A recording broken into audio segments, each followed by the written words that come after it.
katika siku 100 za uongozi wa Dr. Hussein tangu ameingia madarakani katika kipindi cha pili, leo tumebahatika kupata skuli mbili kubwa, moja ikiwa ni ujenzi wa madarasa 42 na nyingine ikiwa ni ujenzi wa madarasa 37. Kwa ni jambo kubwa, ni eneo kubwa katika sekta ya elimu ambalo limefanyika ndani ya jimbo la Mwera ndani ya siku 100 za Dr. Hussein. Lakini si hayo tu, katika jimbo la Mwera yapo mambo mengi yameshafanyika katika kipindi hiki cha Dr. Hussein. Tumeona kuna makundi yetu ya vijana yamebahatika kupata mikopo ile ya 442, lakini pia tumeona bahati nzuri tuko hapa Mtoni Kidatu. Tungeenda upande wa pili tungeona namna ambavyo ndani ya hizi siku 100 ujenzi wa barabara ulivyoimarika. Tumepata barabara nyingi, kwa sasa tuna zaidi ya kilomita 15, zaidi ya kilomita 10 zimeshakamilika kwa kiwango cha zege, na ujenzi huo unaendelea katika maeneo mengi.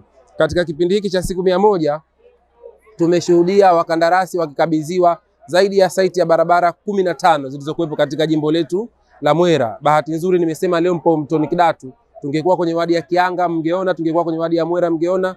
Tumejenga barabara kubwa iliyotoka pale Kianga imekwenda mpaka eneo la Jitimai ikatokeza mpaka kituo cha polisi Mwera, ni barabara ya mzunguko. Sasa hivi tunajenga barabara nyingine ya mzunguko kutoka Kianga mpaka Meltano Mtofani.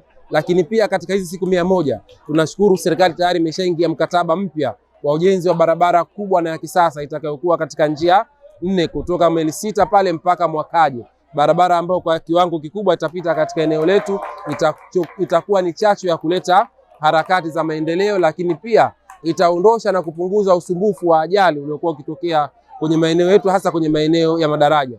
Kwa siku hizi 100 za Dr. Hussein kwetu sisi zimekuwa siku zenye mafanikio, zenye tija na zilizokuwa na umuhimu mkubwa kwenye harakati za maendeleo ndani ya jimbo letu. Lakini pia katika hizi siku 100 tayari tumeshaanza utaratibu mwingine wa kuhakikisha tunaenda kusaini mkataba wowote mpya wa kuhusiana na ujenzi wa hospitali nyingine pale kwenye eneo letu la Kianga. Kwa siku 100 za Dr. Hussein kwetu zimetukuta kwenye maeneo ya mikopo ya vijana, wanawake na watu wenye mahitaji maalum, lakini pia zimegusa kwenye sekta ya elimu, lakini pia imegusa kwenye sekta ya afya, lakini siku hizi 100 zimegusa sekta kubwa ya miundombinu ya barabara katika jimbo letu la Mwera.